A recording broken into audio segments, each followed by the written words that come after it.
Walang maiiwanan. Hindi pwedeng Maynila lamang ang umuunlad. Ang pinakamagandang halimbawa dyan, yung Pan-Philippine Highway. Apari hanggang Hulo, ang sa lagi nilang sinasabi, para pinagdugtong ang Luzon, ang Visayas at saka Mindanao, para talagang nararamdaman natin na buo ang Pilipinas, nag-iisa.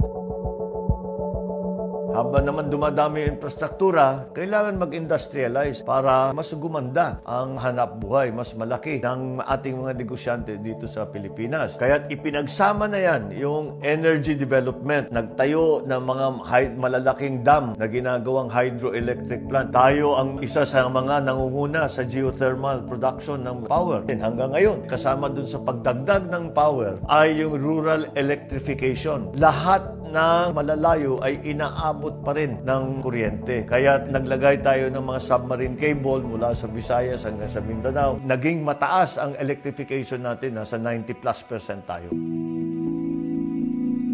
Sa larangan naman ng edukasyon, ito ay pinakamalaking prioridad talaga ng aking ama. Unang pangangailangan ay yung pagdagdag ng school building. Kaya naimbento yung tinatawag ng Marcos Prefab School Building. Yung prefabricated, hindi pa nauso yan noong 1967, 66. Dinala natin yung teknolohiyang yan para mas mabilis ang pagpatayo ng school building. Tapos yung training ng mga teacher, malaking bagay. Kung magaling ang teacher natin, magiging magaling ang mga graduate nila. At yan ang mga kailangan natin para pagandahin natin ang Pilipinas. Yung mga ibang lugar na walang college, nagkaroon tayo ng sistema ng University College. Ngayon tinatawag na SUC, State Universities and Colleges. Yung mga specialist institute, nabanggit ko na yung IRI, RITM na ginagamit natin ngayon, Research Institute on Tropical Medicine. Marami rin yung mga tinatawag na Marcos Scholar. Nakapag-aral sa Germany, nakapag-aral sa Amerika, nakapag-aral sa Europe, nakapag-aral sa Middle East, kung ano-ano yung naging specialization nila. At ang kanilang pambawi talaga ay tumulong sila sa pamahalaan dahil expert na sila. Nung panahon na yun, tayo ang pinakamataas na literacy rate sa Asia dahil dito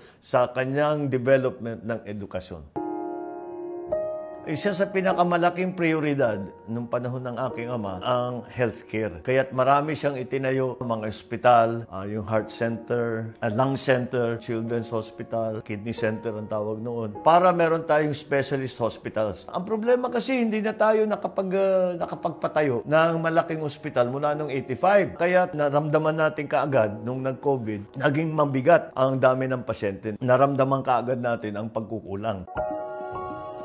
Itong mga basics nito ay tinatamaan ngayon dahil sa pandemya. Yung ating food security, sino bang aakala na ang Pilipinas mag-i-import